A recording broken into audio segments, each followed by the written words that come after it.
ஆண்டவராகிய இயேசு கிறிஸ்துவின் நாமத்தினாலே அன்பின் நல்வாழ்த்துக்கள். இந்த நாளிலும் ஆண்டவராகிய இயேசு கிறிஸ்துவை உங்களுக்கு அறிவிக்க வந்திருக்கிறோம். ஆண்டவராகிய இயேசு கிறிஸ்து எதற்காக இந்த பூமிக்கு வந்தார், எதற்காக நம்மளுடைய பாவங்களை மன்னிப்பதற்காக, நம்மளுடைய பாவத்திலிருந்து விடுதலை தருவதற்காக, நம்மளுடைய நோயிலிருந்து விடுதலை தருவதற்காக, நம்மளுடைய கடன் பிரச்சனை பொல்லாத வியாதியிலிருந்து விடுதலை தருவதற்காக இயேசு கிறிஸ்து இந்த பூமிக்கு வந்தார். ஏன் அவர் தான் எங்களுக்கு விடுதலை தரணுமா நீங்க சொல்லி கேட்கலாம். ஏன்னா உங்களுக்காகவும் எனக்காகவும் ரத்தம் சிந்தி சிலுவையை சுமந்து கைகளையும் கால்களையும் ஆணி அடிக்கப்பட்ட இயேசு கிறிஸ்து ஒருவர் தான் உங்களுக்காகவும் எனக்காகவும் ஜீவனை தந்து மரித்து 3ஆம் நாள் உயிரோடு எழுந்த ஒரு தெய்வம். இன்றும் அவர் ஜீவிக்கிறார். அந்த இயேசுவை தான் உங்களுக்கு அறிவிக்கிறோம்.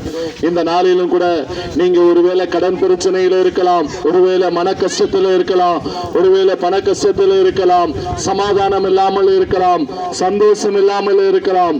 உங்களுக்கு ஒரு நற்செய்தி, ஆண்டவராக இயேசு கிறிஸ்து உங்களுக்கு சந்தோஷம் சமாதானம் தருவார். உங்க உள்ளத்தை சந்தோஷத்தினால் நிரப்புவார், உங்களுக்கு மகிழ்ச்சி தருவார், உங்க குடும்பத்தை ஆசீர்வதிப்பார். அது மாத்திரமல்ல, நித்திய ஜீவனை தருவார். அதற்காகவே இயேசு கிறிஸ்து இந்த பூமிக்கு வந்தார். ஒரு மனுஷனுடைய பாவங்களை ஒரு ஆட்டினுடைய இரத்தமோ ஒரு கோழியுடைய இரத்தமோ நிரந்தர தீர்வை தர முடியாது. இதற்கு என்ன தீர்வு என்று சொன்னால், பாவமே செய்யாத ஒருவர் கடவுளாக மனிதனாக பிறந்து 33 வருடங்கள் வாழ்ந்து உங்களுக்காகவும் எனக்காகவும் கடைசி சொட்டு ரத்தம் சிந்தி மரித்து 3ஆம் நாள் உயிரோடு எழுந்தார். அந்த இயேசு உங்களுக்கு விடுதலை தர முடியும். அவர்தான் உங்களுக்கு நித்திய ஜீவனை தர முடியும். ஒருவேளை இந்த சத்தத்தை கேட்டுக்கொண்டிருக்கிற ஐயா அம்மா, ஆண்டவராகிய இயேசு கிறிஸ்துவின் நாமத்தினாலே உங்களை வாழ்த்துகிறேன்.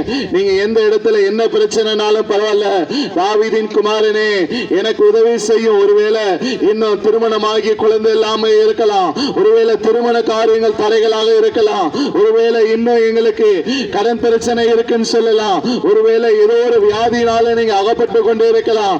இப்பொழுது ஆண்டவராகிய இயேசு கிறிஸ்து உங்களுக்கு விடுதலை தர வந்திருக்கிறார். உங்களை தேடி இயேசு வந்திருக்கிறார். நீங்க எந்த இடத்துல இருந்தாலும் இயேசுவே எனக்கு உதவி செய்யும் என்று சொல்லி கூப்பிடுங்க. நம்மை நோக்கி கூப்பிடுகிற யாவருக்கும் அவர் சமீபமாய் இருக்கிற தேவன். உண்மையாய் தம்மை நோக்கி கூப்பிடுகிற யாவருக்கும் அவர் சமீபமாய் இருக்கிற தேவன்.